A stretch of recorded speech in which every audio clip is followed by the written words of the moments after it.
Heyo, and what is up, gang? Thank you for checking out Sledgehammer TV tonight, and it's the last Smackdown of the decade. It's the last Smackdown of 2019, and you know what? When the year began, SmackDown Live was on the USA Network, and it was pretty freaking bad. And in October, we moved SmackDown to Fox and to Friday nights, and it has only gotten tremendously worse, and we are going to talk about it right here and right now. My name is Nick Nightmare, and you are watching the Sledgehammer Wrestling Show Suck Down review for the last time this year. Let's do it.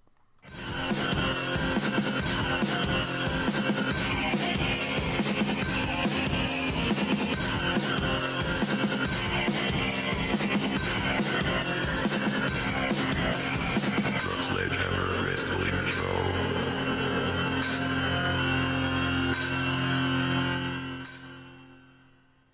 We moved to Fox with big hopes and big dreams. Supposedly, the Fox network wanted a more sports-oriented show. Something more along the lines of what we would get in an NXT or even an AEW. But that is not at all what we got. What we got is Monday Night Raw covered in blue, which is the exact opposite of what we all expected when SmackDown Live became Friday Night SmackDown in October. SmackDown ends the decade on a new network doing all the same old shit with an episode of Friday Night SmackDown that includes things like the obligatory six-man tag. Like we haven't seen enough six-man tags all year long. It was almost fitting because if we've seen one in every other show during the year, we might as well end the year with one as well. And what was the biggest thing about this six-man tag? This ridiculous six-man tag, which was booked to further Braun Strowman's chase for Shinsuke Nakamura's Intercontinental Championship, only showed the world not how fearsome and scary and how you should be afraid of a Braun Strowman. What they showed you was Braun Strowman the giant dancing clown. Braun Strowman continuing his descent into Big Show territory. He is the Big Show for the new generation. You might as well just throw some paint on him, give him a big old red nose, and just call him the Big Old Clown Strowman. Or come up with something better, I don't know. Throw a scarf and a top hat on him, paint his skin all white, and call him Braun Snowman.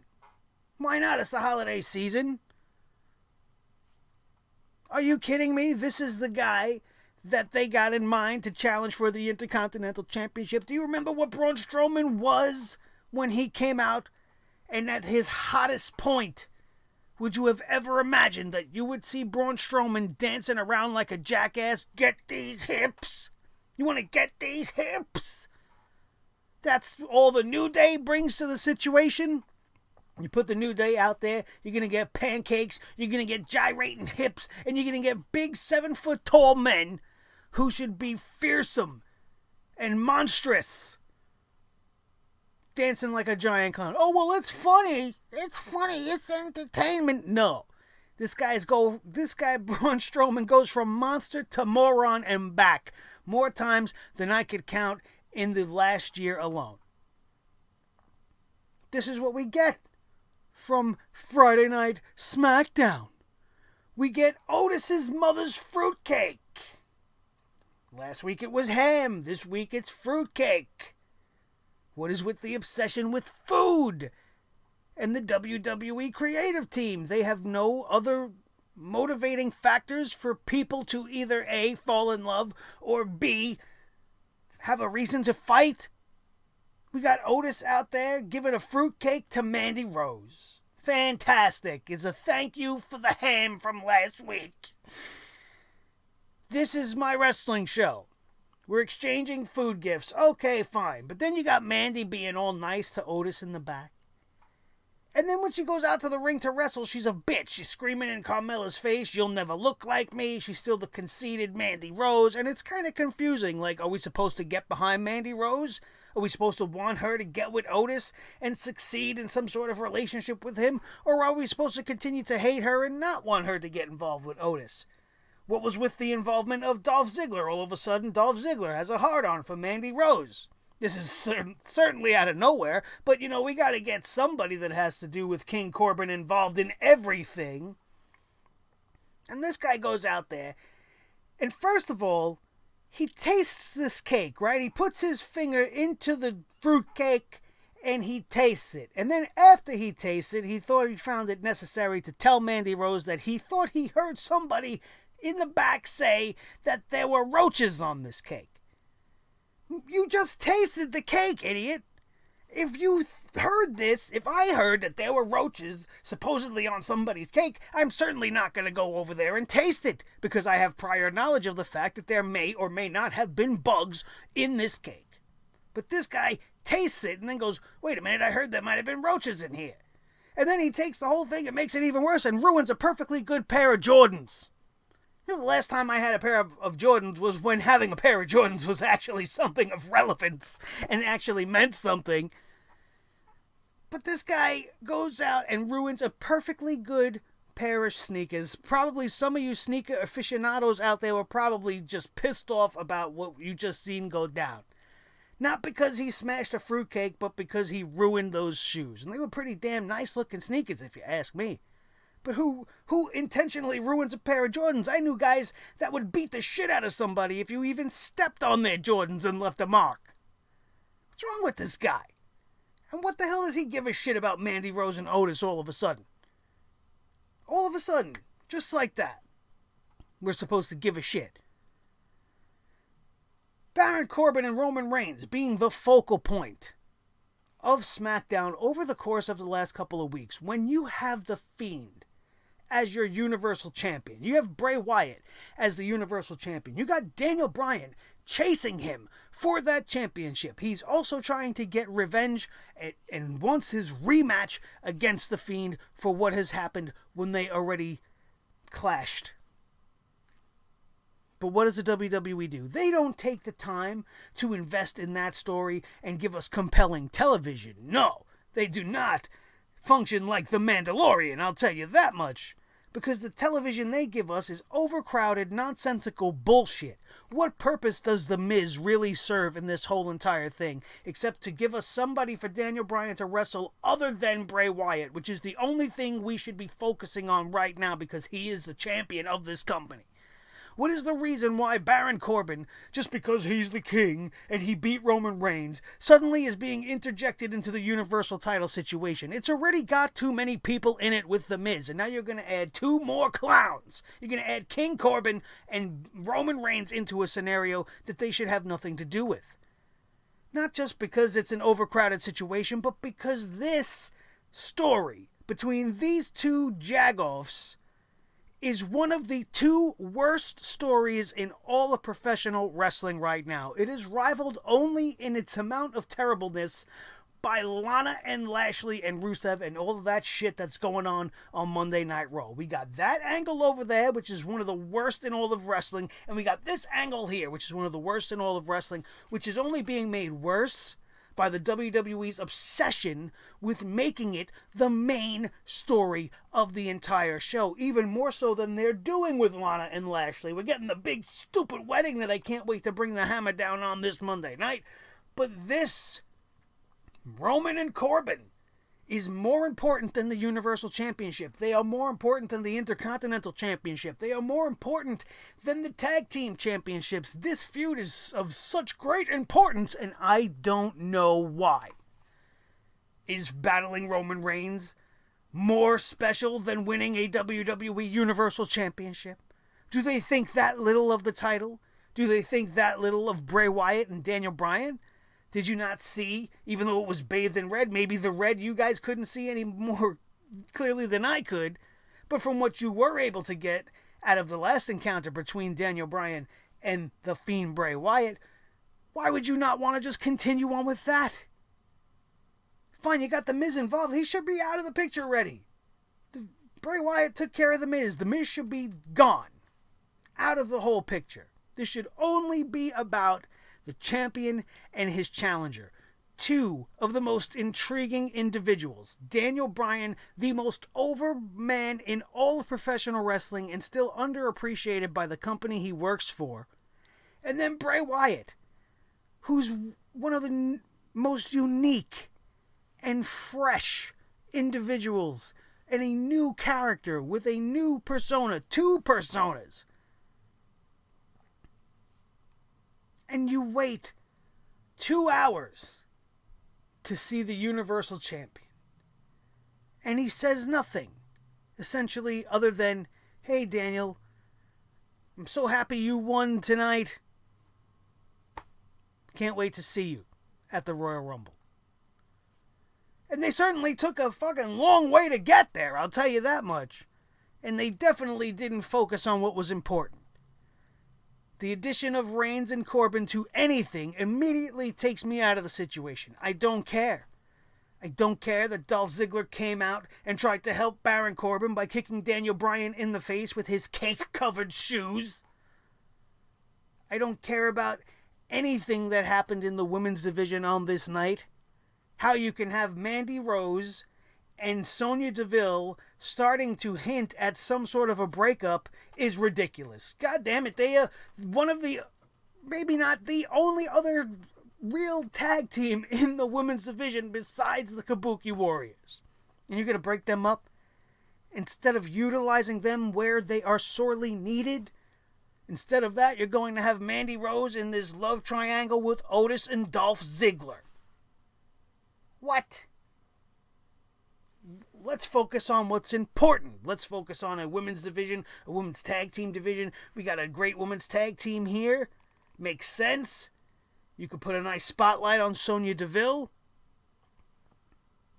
But no. No, we're not going to go that way.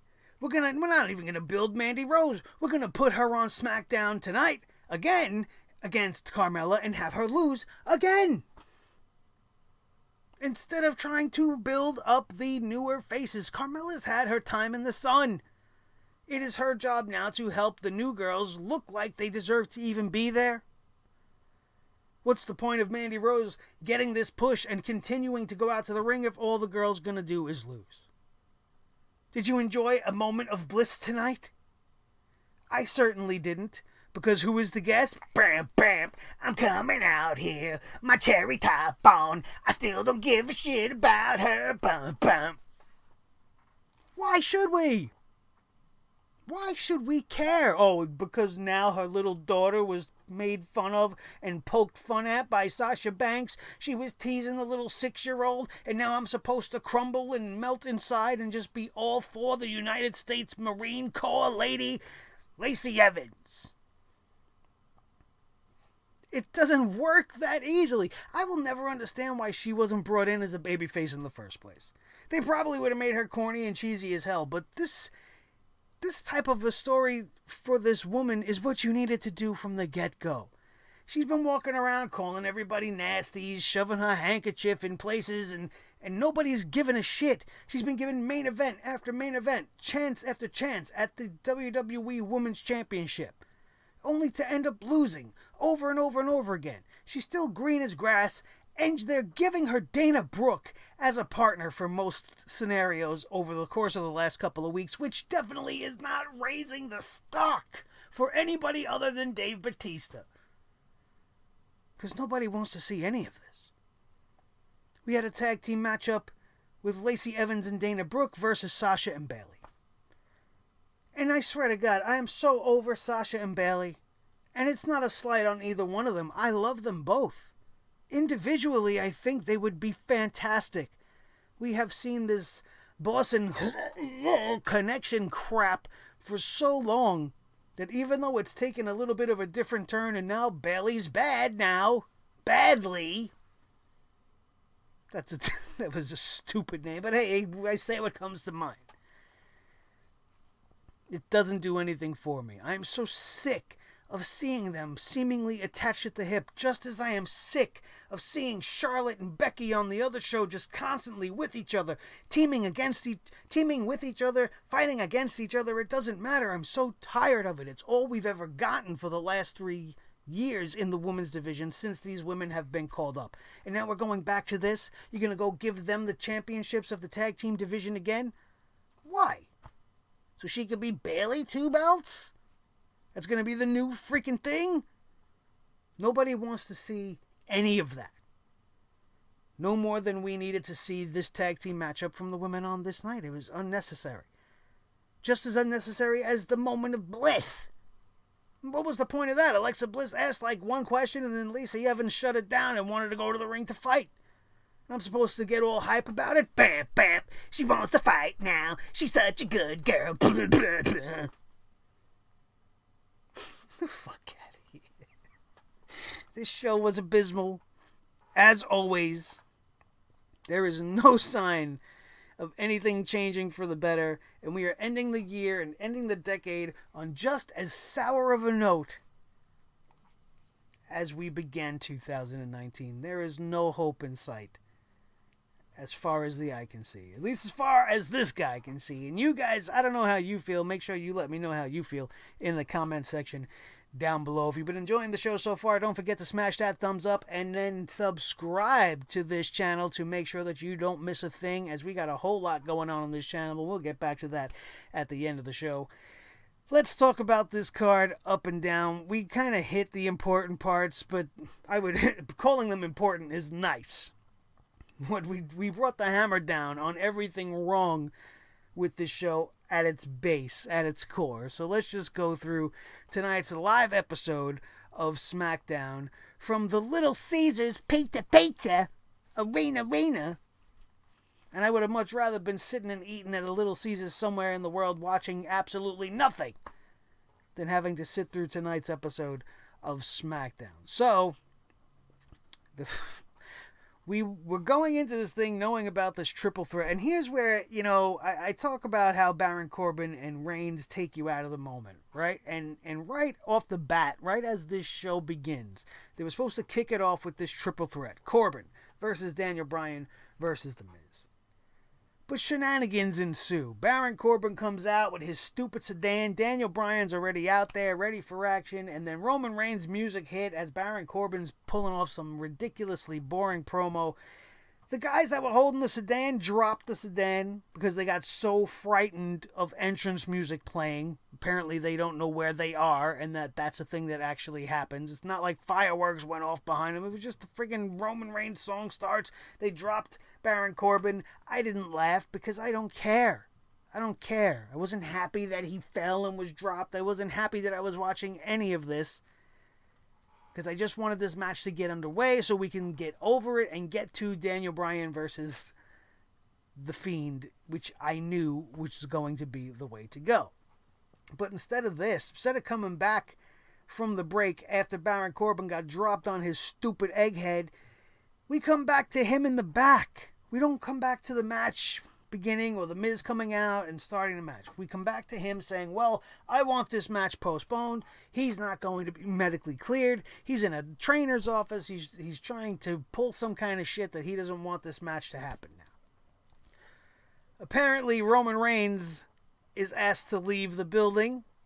And then from there, we have this match turned into a one-on-one between The Miz and Daniel Bryan. Who's going to be the number one contender for Bray Wyatt's Universal Championship? Upon hearing this, Baron Corbin decides, no, I'm perfectly fine. He changes his mind. He has his goons go out there during the show and ruin the Daniel Bryan-Miz match and only have the triple threat moved from the opening segment to the main event. So they took it away and canceled it, only to bring it back in the stupidest way you could ever imagine. It was absolutely ridiculous. There was no need for any of this. Absolutely stupid. So to make things even better, they decide, well, we're going to kick off with a 6-man tag team matchup. The New Day and Braun Strowman defeat Shinsuke Nakamura, Cesaro, and Sami Zayn. Why? Because reasons. That's why this match shouldn't be taking place. Everywhere, every direction they're going here is one that I'm really not interested in. The New Day versus Cesaro and Shinsuke, is useless. Shinsuke Nakamura is being wasted as the Intercontinental Champion. They have a stupid person in pursuit of his championship, but that set aside, this guy's been doing nothing but wrestling in tag matches. It's more important for him to be part of Sami Zayn's crew than to be out there being the Intercontinental Champion, as far as I can tell. Championships mean absolutely nothing to this company. They're just pretty little ornaments like you would hang on your Christmas tree. We're going to take our pretty little Shinsuke and we're going to decorate him up with some gold. That'll make people think he's even cooler now. Even though he's not going out there defending the Intercontinental Championship on a weekly basis, or at least once in a while. He's not being featured prominently as a champion on this show. He's being put in tag team match after tag team match, and now he's being given a big giant clown. A Big Show clone. That's not what Shinsuke Nakamura came to the WWE for, I can guarantee you that. This tag team match was a 6-man tag team match. Nothing unique, nothing different about it, except for the fact that they got Braun Strowman to dance around like a jerk when it was all said and done. So that's it. We go to Kayla Braxton backstage talking to a WWE producer. She wants to know what the update is on the triple threat situation since Baron Corbin wants it to be postponed. I already kind of spoiled that. We jumped ahead a little bit, but Kayla Braxton finds out that King Corbin is refusing to compete after what happened, and The Miz versus Daniel Bryan will be taking place later on tonight instead. We get after this another look at the Roman Reigns Baron Corbin feud, which is just the best thing in the world to them, and I don't understand why, as we are watching it happen right here and now, throughout the entirety of the beginning of the show, we have to have a promo package showing you all of the garbage and bullshit that we've had to sit through and stomach already. Sonya Deville and Mandy Rose are backstage. They have a little scuffle between each other. She wasn't there for her loss to Carmella last week. And then Sonya Deville lost to Carmella, and now she wants to know why Mandy Rose wasn't there, because she was getting ham. And that's not a sexual innuendo. She was literally giving ham to Otis. Apparently that's why she didn't feel the need to help out her partner. This is an unnecessary beef between these two. As I already said to you, breaking up Fire and Desire is one of the stupidest things they could do. She said she was sorry. She was covered in Otis's sweat last week, so she had to go wash up. And this was the reason why she couldn't help her buddy out. I'd be pretty mad, too, if I was Sonya Deville. Otis comes into the room, and he's got this fruitcake that his mother made because she saw their little hug and kiss last week. Oh, as the world turns. Oh, my children. Stupid, though. Right? I don't know whether to even care about any of this. Is it going to go anywhere? They're going to drop it next week. Is Mandy Rose going to debut some sort of a new tag team partner? Is she going to be the new manager of Dolph Ziggler and Bobby Roode when he gets off his suspension as they go up against Heavy Machinery? What is the end game here? I don't understand it. It's mildly amusing, but I don't really give a shit about food. I mean, I ate dinner and I'm not sitting around hungry. Maybe if the WWE fed their creative team better, maybe let them get at catering in the back or something, because apparently these guys are hungry. They're obsessed with food. Maybe we'll stop getting angles about KFC tables and ham and fruitcakes, and we'll start getting real stuff about pro wrestling, a real focus on our championships, a focus on our divisions. But no, instead we're getting ham and fruitcakes. And KFC, which I had today, and it made me sick to my stomach all day long. The chicken and waffles. And I ate it. And I'm still feeling it right here. And I ate it at like 1:30 this afternoon. It's not good for you people. And it's not good for my wrestling show either.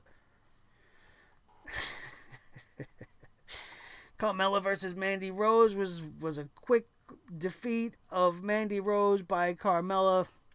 Who cares? I don't understand why Carmella's getting a secondary push and they're not deciding to push the Mandy Rose or Sonya Deville in a more positive direction. Oh, well, they're going to use this and put Mandy against Sonya. I don't want to see that shit, man. That's not what they should be doing with these girls. Oh, well, Sonya lost last week, Mandy lost this week. It'll create drama between the two. We don't need drama between those two. Give me a reason why they're even fighting Carmella in the first place. Did she say something about the ham last week? Was she mad about the fruitcake this week? I don't think so. We see another Sheamus promo, which is another mirror of the Aleister Black promos, which they tried to pull off also with Mojo Rawley and multiple other superstars standing in a dark room with nothing behind them but one bright light, and they're talking about how they're going to do this and they're going to do that, and all I want to know is when are you going to start doing something, because feels like they're playing the same promo every week.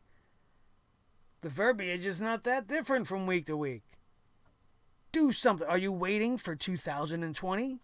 Is that when we're going to see this new Sheamus with the new haircut and this new Celtic warrior body and whatever it is he's going to bring to the table? What he should do is go and join up with Cesaro and Shinsuke Nakamura. Reform the Bar. Have Shinsuke as your buddy. Have Sammy as their manager and move along. Instead of trying to build intrigue in a man that everybody's already familiar with. This is the type of stuff you're supposed to do with the new people that nobody knows. Like an Aleister Black. I can forgive it a little bit more in Aleister Black's scenario than a guy like Sheamus. This would be like if Triple H was coming back to an in-ring career full-time and every single week we're seeing him talk about blah, blah, blah, standing in the dark with a hammer on his shoulder. And a new haircut. Doesn't matter. The problem with Aleister Black is that the stuff they've written for him to be spitting and screaming about like a rabid dog is just ridiculous. But that's another story for another show. The number one contenders match, Daniel Bryan versus The Miz. They have a special chemistry, these guys. And it was on display every time they were in the ring tonight. They work very well together. And I appreciate the wrestling that they gave me. But the story being ruined by the involvement of Baron Corbin began in this matchup. As they were trying to go one-on-one, Corbin sends his retards down to the ring, his royal jerks, to mess up this whole entire match. Double disqualification. The servants of the king, or security guards, hit the ring, attacked both men, and that was that. We go backstage to Baron Corbin and Kayla Braxton. Corbin has some more guards surrounding him. Kayla asks what that was all about, and Corbin said it was justice. Justice? How is that justice? You're the idiot that decided you weren't going to take place in this matchup. You weren't going to participate in the matchup because you were too scared of Roman Reigns being around, apparently. Ridiculous. Kayla Braxton reveals Roman Reigns has been asked to leave the building. At this point, Corbin says that changes everything, and now he wants to be in on the match. And then we go back to commercial. And who cares? Who cares about any of this? Just a long way to get to Daniel Bryan being coronated as the number one contender. This was stupid. Unnecessary. And as soon as you put that egg-headed king in my TV screen, I immediately want to change the channel. But even when there's nothing to change the channel to, I want to change it to something. After this, we had the Alexa Bliss Moment of Bliss segment, joined by Nikki Cross, because they got nothing better for her to do either but sit next to Alexa Bliss for no reason at all. They introduced the guest, Lacey Evans. They talk about the situation with Lacey Evans' daughter last week. Alexa shows a replay so that, we remember for sure. And then Lacey Evans started talking about being a parent and that there's nothing in this world she wouldn't do to stop someone who comes between her and her daughter. And Banks put herself in that position. She said Banks would not have walked out of the arena last week if people didn't pull her off. She's thankful that Alexa Bliss invited her on this little show tonight, but she knows what happens on these shows, and she's not going to turn her back to two nasties who can attack her. She says she knows Banks and Bayley are in the arena tonight, and she's going to excuse herself and head to the ring for a fight. And then we get Lacey Evans and Dana Brooke versus Sasha Banks and Bayley. This was a pretty sloppy encounter. There wasn't much to really grasp on here. Lacey Evans, while her microphone work is getting a little bit better, and I can see the potential of her being a big-time babyface down the line. Right now, it is just not there for me. Sasha and Bayley get the win over Dana Brooke, and Lacey Evans. Dana Brooke's only purpose as Lacey Evans' partner is to be the one to eat the pin so that Lacey Evans does not look weak in comparison to the women's champion Bayley and her best friend Sasha Banks. So, what are we saying here? Dana Brooke is worthless. She is useless, and the way that they booked her tonight proves that the WWE feels the same way. Well, she don't really matter. We don't give a shit about her. She'll just go out there and take the pin this way. Lacey stays immaculate, and the other two look incredible. That's the edict of Vince McMahon. And that's what happened. After the match, Bayley and Banks head to the ramp celebrating. As the music hits, we go and we see the replays. And we come back to Bayley and Sasha. Oh, taunting. They're taunting Dana Brooke and Lacey Evans. And this is not the last time we are going to see this foursome go at it, and it's just ridiculous. Just as ridiculous as what's to come next, the Dolph Ziggler scenario. Dolph and Mandy are backstage at the catering area. Ziggler brings up New Year's Eve, and he wants Mandy Rose to be his date on New Year's Eve. She says she has no date, and Ziggler can't believe she'll be alone when the clock strikes midnight on New Year's Eve. He also can't believe that Mandy got him a gift, the fruitcake from Otis, which she got earlier, which was sitting on the table next to her. She says it came from Otis and his mother made it. Ziggler wasn't impressed with the fruitcake. He's not impressed with Otis.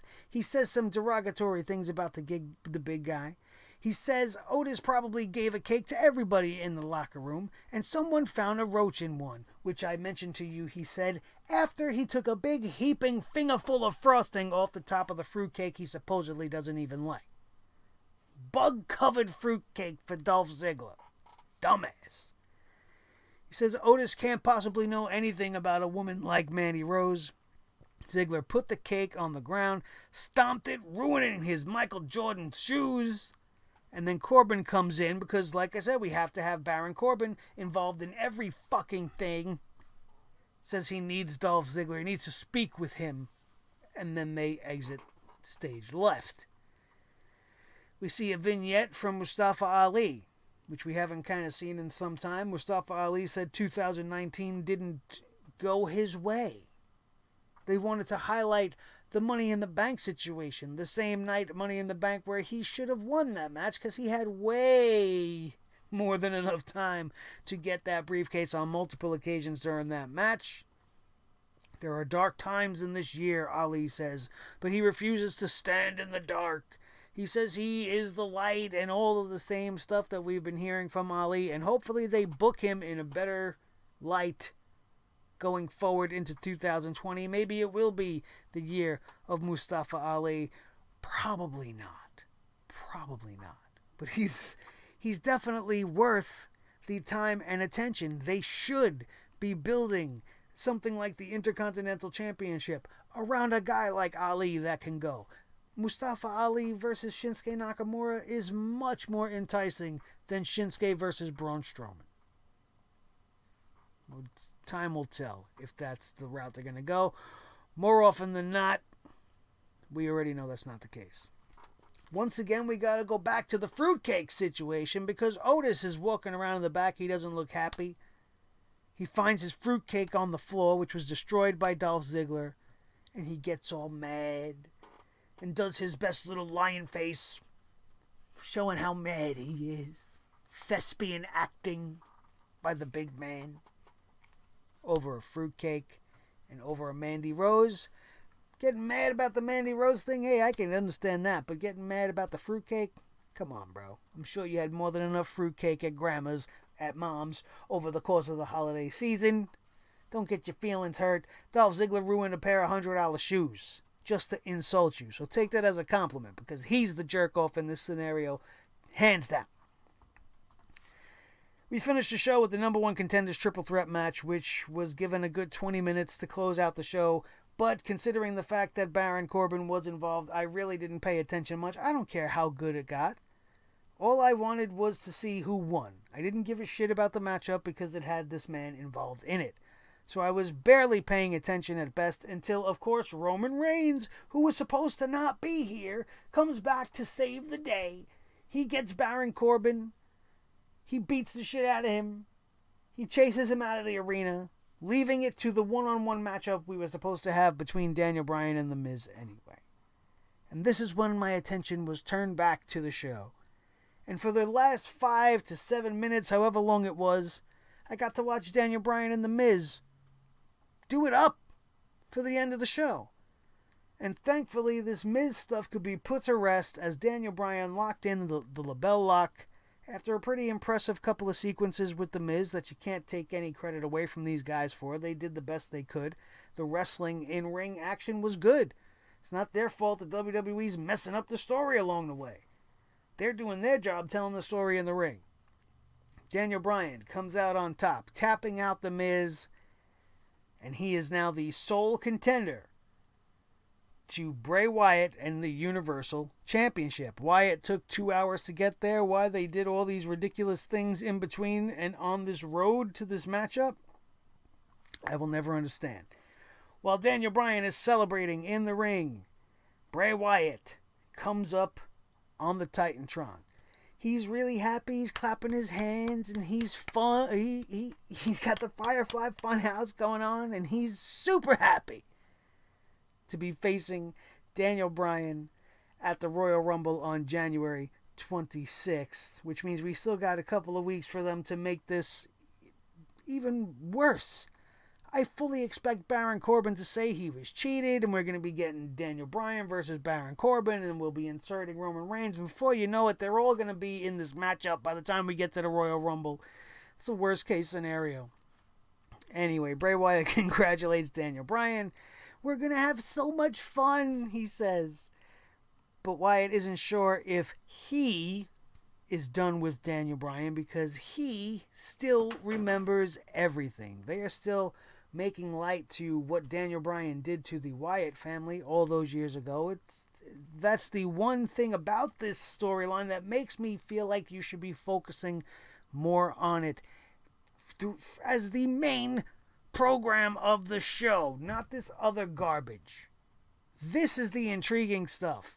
You're going to go back in history of wrestling, stuff that we've all seen, stuff that we're all familiar with, something that really happened between these two guys that is sparking some sort of a need for vengeance from Bray Wyatt to destroy Daniel Bryan.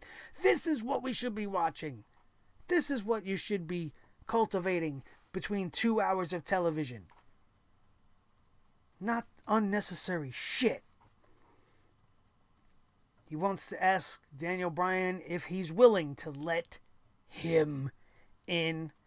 Daniel Bryan answers without saying a word by starting a yes chant at Little Caesars Arena, just like he had a bunch of free pizza for everybody. Everybody right on cue, chanting away the yes chant. Daniel Bryan is ready, but there's still way too much time before the Royal Rumble, and I'm terrified on the way we are going to get there. But this episode, up until the final 5 minutes, was just absolutely ridiculous. A perfect encapsulation of the whole entire year. A true suck down, living up to the name that we've given this show, 110%. There's no denying this is the worst one. This is just the worst show on Friday nights for sure. It may not be the worst show in all of the WWE because Raw definitely has that title hands down for 2019, but they definitely gave the Red Brand a run for their money and close out what has to be considered by most to be the most most uneventful decade in the history of wrestling when it comes to the creative of this show. Sure, in the last 10 years, we've seen a lot of great moments, but the show, especially over the course of the last 5 years, has just degraded to such a point that we could have never predicted when this decade began. We were okay. This decade began, we were still with the whole pipe bomb from Punk and like everything was going up. I don't know what happened along the way. I guess the years and the time as it goes on affects the old man more and more, and we continue to see it to this day. Just look at tonight's episode of Friday Night Smackdown. That's going to do it, you guys. That's your Smackdown review, your final Smackdown review of 2019. And we're going to change things up as we hit into 2020. New layouts, new everything. Well, not a new theme song because I love the theme song. But we're changing things up here at Sledgehammer TV. We're trying to have as little problems as possible with the rest of the world as far as copyrights and stuff go. So we're going to be a whole lot more original. And we don't need the WWE's stupid logos and shit to be ruining our beautiful channel here. So we'll make our own little versions of it, and we'll have them reflect what the show should really be called. How about them apples? Or we'll just have some really cool stuff coming at you, just like how we're closing out the year with the most important wrestlers of the decade. 2 installments of the show have gone up in the last 48 hours. Number 1.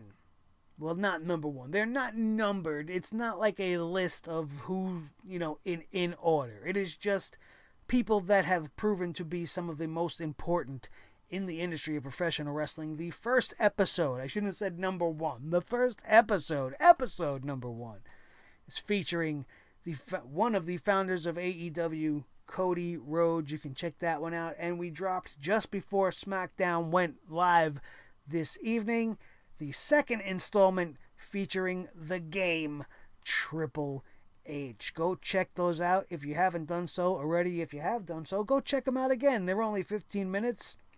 They're not exactly what I had planned. I wanted to do pictures and cool little graphics and whatnot, but I'm not trying to poke the bear. We ain't trying to get that third strike, so we're just going to be you and me, as always, talking wrestling and talking about the most important people to be doing it over the course of the last 10 years.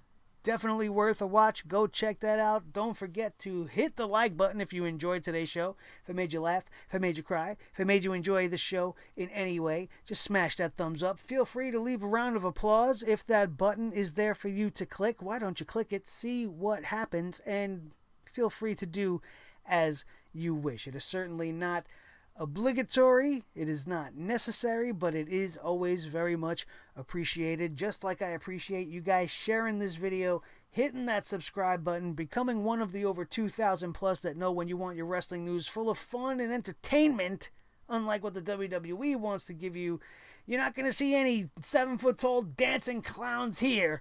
Sledgehammer TV is the place to be for all of that. We are also available on iTunes, Stitcher Radio, Podbean, and Spotify. Audio broadcasts do go later in the week. It is always debuted right here on the home station on YouTube.com, where your new favorite wrestling show resides, right here on Sledgehammer TV. Don't forget to pick up your Poop Hammer t-shirts.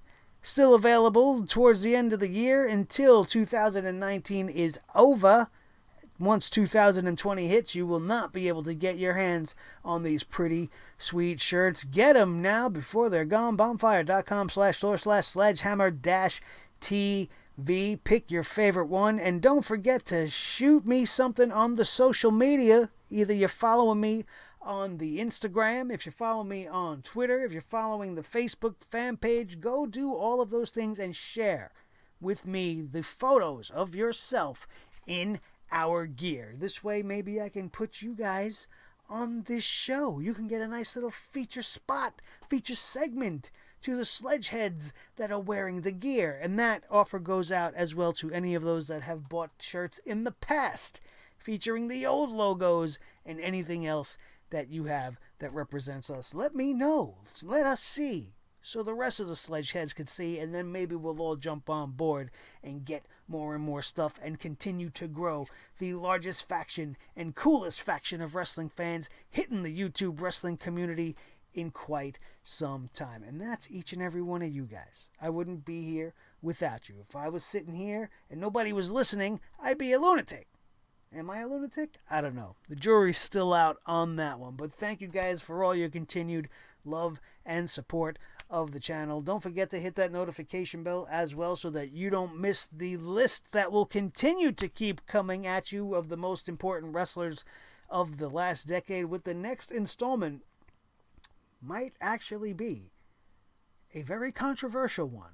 And I'm interested in what you guys are going to think. So make sure you keep your eye out for that one coming at you, and watch everything else on this channel, the Raw reviews, the Smackdown reviews, AEW reviews, and the news special. And when you do, make sure you hit that like button. Thank you guys so very much for being here. My name is Nick Nightmare. This is the team Thor the Sledgehammer, the official Sledgehammer of the Sledgehammer Wrestling Show. His tag team partner, the World Heavyweight Champion of all the microphones in all the world, Mr. Blue the Snowball. The most important member of the team, as always, is each and every one of you. That, my friends, is going to do it, and we are out of here, and we will see you next time in 2020 for SmackDown, right here on your new favorite wrestling show, the Sledgehammer Wrestling Show, only on Sledgehammer TV, right here on YouTube.com. Happy New Year, everybody. Boom.